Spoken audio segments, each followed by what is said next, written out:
तो आज Monday night raw के एपिसोड से हमको ये तो पता चल गया कि रॉक के चेले रोमन रेंस नहीं है, रोमन रेंस के चेले द रॉक हैं। Okay, hello chatters, my name is Rohit and you are watching Wrestle Chatter. तो इस वीडियो में गाइस हम लोग बात करने वाले हैं आज ये मंडे नाइट रॉ के एपिसोड के बारे में, जहां पर काफी इंटरेस्टिंग चीजें हमको रेसलमेनिया के बिल्ड के लिए देखने को मिली। और सबसे पहले जो शो की स्टार्टिंग है वो होती है जे ऊसो के साथ। जे ऊसो आते हैं रिंग में, अपना वही नाचना गाना, क्राउड का रिएक्शन उनके लिए हमेशा से बहुत जैसा अच्छा रहता है वैसे ही था। वो रिंग में आते हैं और बोलते हैं कि मुझे पता है जो ब्लड लाइन है वो भी बिल्डिंग में है, और वो सीधा सीधा जिमी ऊसो को बोलते हैं कि जिमी ऊसो तू कहां पे है। उन्होंने सीधा कोई ऐसे फालतू की बकवास नहीं करी, आती रॉ पे उन्होंने वेलकम किया और बोला जिमी ऊसो चल बाहर निकल के आजा। इधर उधर पहले वो देख रहे होते, लेकिन क्राउड से एंट्री होती है जिमी ऊसो की। लेकिन क्योंकि जिमी ऊसो है स्टिल ब्लड लाइन में, तो ब्लड लाइन कभी भी अकेले तो आती नहीं है, सोलो सिकोआ भी उनके साथ होते हैं। अब रिंग में बिल्कुल face to face Jimmy and Jey Uso खड़े हुए, और वहां पर ऊसो के चैंट लग रहे थे। अब वो चैंट सुन के मैं सोचा था कि क्या सोचेंगे जिमी या जे कि ये किसके लिए लग रहे हैं, मेरे लिए लग रहे हैं या मेरे भाई के लिए लग रहे हैं। वैसे सपोर्ट तो दोनों के लिए ही था, एक के लिए नेगेटिव ऑब्वियसली और एक के लिए पॉजिटिव। इसके बाद जे ऊसो बोलते हैं जिमी ऊसो यार तू वापस आ जा। मतलब अब भी जे ऊसो गुस्से में तो है जिमी ऊसो से, लेकिन ऐसा नहीं है कि वो कह रहे भाई भाईचारा खत्म हो गया हमारा, तू मेरा भाई नहीं मैं तेरा भाई नहीं। वो कहना चाह रहे भाई तू वापस आ जा। अब जिमी ऊसो ने इसका जो काउंटर किया ना, वैसे तो हमेशा ही अनसीरियस रहता है जिमी ऊसो, लेकिन आज उनकी बातें बड़ी मस्त लगी। जिमी ऊसो आगे बोलते हैं भाई मैंने तुझे नहीं छोड़ा, तू मुझे छोड़ के गया है, मैंने तुझे प्रोटेक्ट किया, और जब तू यहां से गया, जब तू अलग गया तो तूने क्या क्या कर लिया। तू नंबर 1 सेलर बन चुका है मर्चेंडाइज का, तूने टैग टीम चैंपियनशिप जीती है, तू मेन इवेंट कर रहा है। मतलब जे ऊसो को वो इस तरीके से दिखाना चाह रहे थे कि भाई अगर तू गया है ना तो फायदा तेरा हुआ है, मेरा इसमें कोई फायदा नहीं हुआ। तो ऐसा selfish kind of behaviour Jimmy Uso कुछ ऐसा बताना चाह रहे थे। जिमी ऊसो जे को बोलते हैं कि भाई तेरे जो अपना करियर का सबसे बड़ा मोमेंट मिला है ना तुझे, वो मेरी वजह से मिला है। अब वहां पे पता नहीं सोलो सक्स के चैंट लग रहे थे, वो थोड़ा सा मुझे अजीब सा लगा। इसके बाद जे ऊसो बोलते हैं भाई रुक जा जरा, थम जा, मेरा जो सबसे बड़ा मोमेंट आने वाला है ना वो तेरे सामने आएगा जब मैं तुझे मारूंगा रेसलमेनिया में बहुत बढ़िया तरीके से। और ये बोलते उन्होंने सीधा मारना शुरू कर दिया जिमी ऊसो को। उसके बाद वो सोलो सिकोआ को मारने जाते हैं, इतने में वहां से सुपर किक उनको पड़ जाती है। अब दोनों बंदे मिलकर मार ही रहे थे कि कोडी रोड्स आ जाते हैं सेव करने के लिए। तो कोडी रोड्स को जहां भी बचाने की जरूरत हो वहां पर बिल्कुल आगे खड़े हो जाते हैं। आज भी उन्होंने वही वाला काम किया। इसके बाद बैक स्टेज से एडम पियर्स और पॉल हेमन होते हैं। पॉल हेमन अपोलोजाइज करते हैं सीधा सीधा जाके कि सॉरी ये जो हुआ है ये नहीं होना चाहिए था। जिमी ऊसो और सोलो सिकोआ ऑलरेडी जा चुके हैं यहाँ से, और ट्राइबल चीफ का वर्ड तुम्हें मिला तो तुमको मेरी बातों के ऊपर यकीन करना ही पड़ेगा। अभी सिर्फ मैं ही हूं यहाँ पर। पॉल हेमन ऐसे भी दिखा रहे थे कि देखो मेरे को तो जल्दीबाजी में आना पड़ा क्योंकि मैंने कपड़े भी अभी तक अपने सही से नहीं पहने। तो पॉल हेमन अपनी बातों में और अपना कैरेक्टर जिस तरीके से वो प्लग करते हैं ना कि चलो अगर वो बता रहे हैं कि वो जल्दी जल्दी में आया, तो मतलब उन्होंने सही से टाई वगैरह भी नहीं पहनी, ऐसे जो ऊपर का बटन है उसको खुला रखा था यूजुअली जैसे पॉल हेमन करते नहीं है। तो ये डिटेल्स काफी अच्छी लगती है पॉल हेमन की तरफ से जब वो ऐसे दिखाते हैं हमको। इसके बाद शो पर आता है DIY वर्सेस क्रीड ब्रदर्स का मैच, और ये मैच बहुत अच्छा था। इसको जाके आप देखना, मजा आएगा। वो डिलेड वर्टिकल सुप्लेक्स जो लगाते हैं दोनों एक साथ, वो देखने में अच्छा लग रहा था। उसके बाद वो एंकल लॉक से डबल एंकल लॉक से वो जो ट्रांजिशन हुआ डबल सबमिशन मूव, वो भी बहुत अच्छा था। बाकी इस मैच के विनर की बात करें तो ये वाला मैच जो है DIY जीत गए हैं, और इसका मतलब क्या वो अनडिस्प्यूटेड टैग टीम चैंपियनशिप के लिए जो लैडर मैच होने वाला है रेसलमेनिया में उसका पार्ट बनने वाले हैं। इसके बाद शो पर केडन कार्टर कटाना चैंस वर्सेस इंडी हार्टवेल कैंडिस लिरे का मैच था। कैंडिस लिरे तो अपनी ही टीम पार्टनर की नहीं हो रही है, ऐसी कुछ स्टोरी थी यहाँ पे, लेकिन इवेंचुअली मैच ये वाली टीम जरूर जीत जाती है, कैंडिस लिरे और इंडी हार्टवेल की। इसके बाद गाइस आते हैं शो पर कोडी रोड्स, और कोडी रोड्स ने आज बहुत मस्त प्रोमो कट किया हर बार की तरह जैसे वो करते हैं।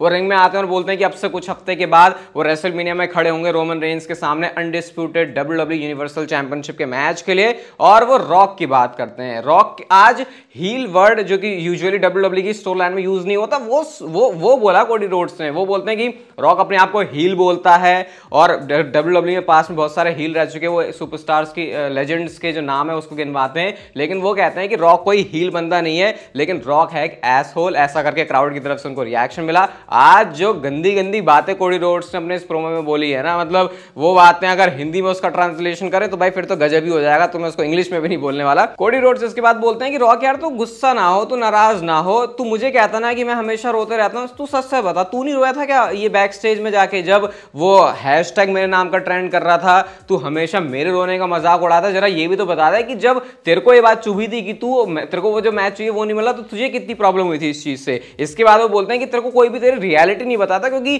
तेरे से शायद सब कोई बोलने में डरते हैं, सब तेरे सामने यस यस बोलते हैं, लेकिन मैं तुझे तेरी रियलिटी बताता हूं। तो एक टेरिबल सेल्समैन है, और साथ में वो बोलते हैं उनको क्या वाइनी बिच, ऐसा करके उन्होंने सीधा बोल दिया। तो क्राउड ने उस पर भी रिएक्ट किया था। एंड देन आगे कोडी रोड्स बोलते हैं कि तूने मेरे मॉम के बारे में बात करी ना, मैं भी तेरी मॉम के बारे में जानता हूं, और उस पर भी क्राउड का हो ऐसा वाला रिएक्शन था कि अब कोडी रोड्स उनकी मॉम के बारे में, कोडी रोड्स रॉक की मॉम के बारे में कुछ बोलने वाले, लेकिन कोडी रोड्स हमारे इतने भी गए गुजरे आदमी नहीं है, मतलब कि ठीक है थोड़े बहुत वर्ड्स यूज कर लेते हैं, लेकिन ऐसा कुछ उन्होंने खास बोला नहीं। और बोलते हैं मेरी मॉम बहुत ज्यादा स्ट्रांग है, तू क्या कह रहा था कि वो तू बेल्ट, वो ब्लड एंड स्वेट्स उनको देने वाला है, वो किसी भी चीज से डरती नहीं है। आगे जाके कोडी रोड्स बोलते हैं कि मुझे पता नहीं है कि वो ब्लड लाइन रूल्स वाला मैच होने वाला है या फिर नहीं, या फिर क्या मैं अपनी स्टोरी को फिनिश करूंगा या फिर नहीं, ये वाली चीज भी कोडी रोड्स ने बोली। लेकिन मुझे ये बात जरूर जाननी है कि जब रॉक आएगा रेसलमेनिया में अपना मैच करने के लिए, तो वो बिग एनर्जेटिक ग्रेट वन वाला रॉक होने वाला है या वो होगा लिल डिक सिंड्रोम। अब ये डी जो है वो ऐसा डी है कि ये डी ये रेसल चैटर पे तो नहीं आ रहा है। तो कोडी रोड्स ने भी जवाब कुछ ऐसा दिया जैसे रॉक ने अपने प्रोमो में उल्टे सीधे वर्ड्स यूज किए थे। मुझे लग रहा है कोडी रोड्स एक स्टेप और आगे चले गए हैं और डब्ल्यूडब्ल्यू ने यहाँ पे इसको सेंसर भी नहीं किया, क्योंकि शायद एक्सपेक्ट भी नहीं किया जा रहा था कि ऐसी बातें वो बोलने वाले। बिल्कुल क्लीन वो सारी चीज जो है टीवी पे आई हुई है। एंड देन आगे जाके जो कोडी रोड्स है वो बोलते हैं कि तू अपने आप को फाइनल बॉस बोल रहा है, और उन्होंने ब्रायन गेविट्स, जो मैं आपको अपनी वीडियोस में बताता हूं कि भाई ये वो बंदा है जो कि रॉक के लिए चीजें लिखता है, उसको उन्होंने कहा कि भाई तेरे को थैंक यू करना चाहिए कि मतलब तूने ऐसा वर्ड जो है रॉक को ला के दिया है। लेकिन मुझे तो सिर्फ इतना लगता है कि तू रोमन की साइड चिक है। एक के बाद एक जो वो रॉक के बारे में बातें बोल रहे थे, ऐसा लगा था बिल्कुल ऐसा उसको फॉर्म करके लाए हैं कि आज तो भिगो के मैं अपनी बातों से रॉक को मारने वाला हूं। आगे जाके जैसे उन्होंने बोला पॉल हेमन का लेडीज एंड जेंटलमैन आता है, और आज वो कहते हैं कि रोमन रेंज ट्राइबल चीफ की तरफ से एक मैसेज आया है, और वो मैसेज ये है कि कोडी रोड्स तो स्मैकडाउन में 1-on-1 आने वाला है, फेस टू फेस आने वाला है। लेकिन रोमन रेंज ये वर्ड देता है कि मेरे अलावा ब्लड लाइन का और कोई भी मेंबर वहां पे नहीं होने वाला।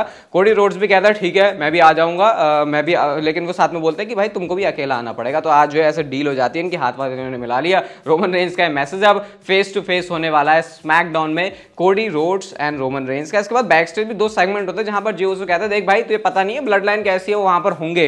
तो वो कहते हैं तेरे को जब भी जरूरत होगी तू मुझे बुला सकता है। एंड यही सेम बात उनकी सेथ रॉलिंस से भी होती है। एक बंदे ने बोला 1-on-1, तो दूसरा बंदा भी बोलता है 1-on-1। तो यहां से जो सारी स्टोरी को ऐसे मिला जुला के दिखा रहे हैं ना, सेफ की स्टोरी अलग है, कोडी की अलग है, उधर जे और जिमी की अलग है, लेकिन ये तीनों जैसे साथ में चल रहे हैं, वो देख के बड़ा अच्छा लग रहा है। और इसीलिए जो शो है वो एक शो की तरह लगता है कि एक चीज दूसरी चीज से कनेक्टेड है, और इससे जो स्टोरी लाइन है उसको देखने में मजा आ जाता है। इसके बाद शो पर रिकोशे वर्सेस डोमिनिक मिस्टेरियो का मैच था। रिकोशे मेरे हिसाब से सरप्राइजिंगली ये वाला मैच जीत गए अपना रिकॉइल लगा के। उसके बाद उनको मारने की कोशिश भी की जाती है जेडी मैकडोना की तरफ से, लेकिन सही टाइम पर जो है वहां से वो कल्टी काट लेते हैं। इसके बाद शो पर बैक स्टेज से सैमी ज़ेन और चैट गेबल होते हैं, और चैट गेबल बिल्कुल भी खुश नहीं लग रहे। वो ऐसा बोल रहे हैं सैमी ज़ेन को कि जैसे कि मतलब तू हरा नहीं सकता गुंथर को, और ये बात सुनकर सैमी ज़ेन बड़े गुस्से में आ गया कि क्या कहना चाहता है तू। इसके बाद सीधा कॉन्ट्रैक्ट साइनिंग होती है, गुंथर और सैमी ज़ेन दोनों निकल के आते हैं, और यहाँ पे वो बोलते हैं कि गुंथर बोलते हैं सबसे बड़ी कॉन्ट्रैक्ट साइनिंग है इंटरकॉन्टिनेंटल चैंपियनशिप के लिए। और इस बंदे को देखो ऐसा लग रहा है कि ये क्राउड में से उठ के आया है, मतलब लिटरली सैमी ज़ेन को देख के लग तो ऐसा ही रहा था कि जैसे वो नॉर्मल से बिल्कुल टी शर्ट पैंट्स पहन के आ गए, मतलब ऐसा कहना चाहते हैं कॉन्ट्रैक्ट साइनिंग है भैया, थोड़ा सा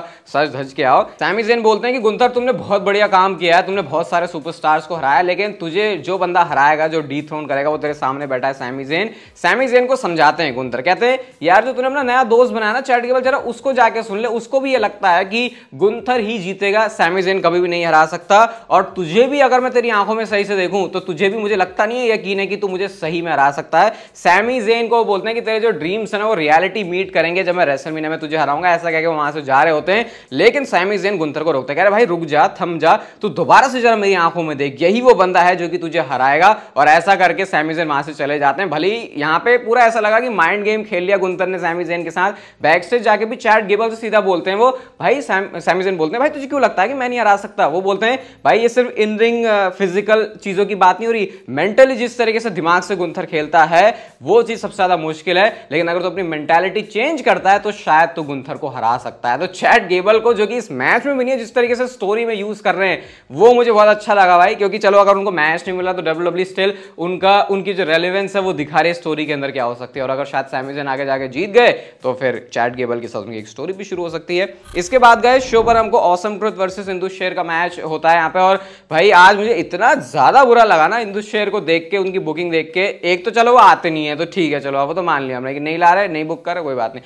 लाइव शो पर इतने बुरे तरीके से, मतलब क्या बोलूं मैं, ये इसलिए नहीं बोल रहा मैं सिर्फ कि भाई वो इंडिया से हैं या फिर ऐसे, WWE कभी तो उनको दिखाती है कि अरे कमिंग टू रॉ वीर महान, या फिर ये प्रिपेयर हो रहे हैं, जिंदर ने इनको फॉर्म कर लिया और अब ऐसा होगा, फिर उसका कुछ होता नहीं है। ट्रिपल एच भी ऐसा कर रहा है भाई, मेरे तो दिमाग से ही ये बाहर है, पता नहीं क्या था है। स्कल क्रशिंग फिनाले एंड में लगाते हैं वो मिलके और पिनफॉल के सहारे से ऑसम ट्रूथ जीत गए और वो लैडर मैच में होने वाला है। मैं ये नहीं कह रहा कि हिंदू शेयर को होना चाहिए था, होना तो ऑसम ट्रूथ को ही चाहिए था, लेकिन फिर भी जिस तरीके से हुआ मुझे देख के बिल्कुल मजा नहीं आया। इसके बाद शो पर ड्रू मैकिंटायर और सेथ रॉलिंस होते हैं। सेथ रॉलिंस बाहर आते हैं और यहाँ पे उसी जो कन्वर्सेशन का पॉइंट होता है वही होता है कि स्पॉटलाइट जंकी है सेथ रॉलिंस, और सेथ रॉलिंस एडमिट करते हैं हाँ भाई मैं स्पॉटलाइट जंकी हूं सही में। ड्रू कहते हैं तो यार सारी चीजें मजाक लगती हैं। अब सेथ रॉलिंस ने ऐसी बातें ड्रू मैकिंटायर को बोली जो कि लेजिट वो चीजें थी जो ड्रू मैकिंटायर को पिस ऑफ करती। उन्होंने बोला कि तूने देख एम्प्टी अरेना में रेसलमेनिया जीती, ठीक है, अब तब से तू मरे जा रहा है कि तुझे तेरा मूवमेंट मिले। जैसे ही लाइट्स आई सारे लोग आए, तेरा क्या हुआ, तूने फंबल कर दिया। तो जब भी लाइट्स ब्राइट होती हैं मैं शाइन करता हूं और तेरी बैंड बज जाती है, ऐसा करके उन्होंने बोला।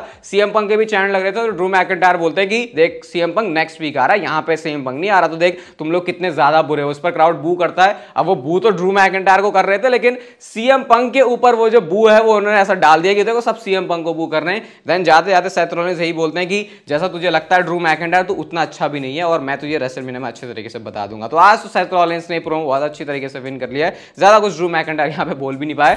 नेक्स्ट शो पर new day versus Akira Tozawa and Otis का मैच था और ये वाला मैच जो है न्यू डे जीत गए, कुछ है नहीं यहाँ पे और बोलने के लिए। और शो का main event Nia Jax versus Becky Lynch और लास्ट वुमेन स्टैंडिंग मैच। दो तो कुछ इस तरीके का दो, क्या क्या नहीं हुआ इस मैच में। स्टील स्टेप्स का यूज हो रहा है, वो लेग ड्रॉप लगा के नाया जैक्स के जो पिछवाड़ा है उसमें बड़ी जोर से लगी। लैडर के ऊपर से बेकी लिंच ने एल्बो ड्रॉप मारा, मैन हैंडल स्लैम लग रहा है टेबल के ऊपर, मतलब पूरी फुल डिस्ट्रक्शन है इस मैच में। विमेंस डिवीजन से ऐसा मैच भी कभी होगा ये आज से 10 साल पहले कोई सोच भी नहीं सकता था। डिलीवर किया और बाद में ये जो मैच है वो बेकी लिंच जीत जाती है। उसके बाद रिया रिप्ली आती है फेस टू फेस इनके, क्योंकि इनको अपने रेसलमेनिया के मैच को हाइप करना है। ओवरऑल मंडे नाइट रॉ का एपिसोड काफी बढ़िया था, WWE ने इसको अच्छी पेस पर चलाया। अगर आपको ये वीडियो अच्छी लगी तो भाई इसको लाइक जरूर करके जाना और तब तक फिर लेते रहो जिंदगी के मजे।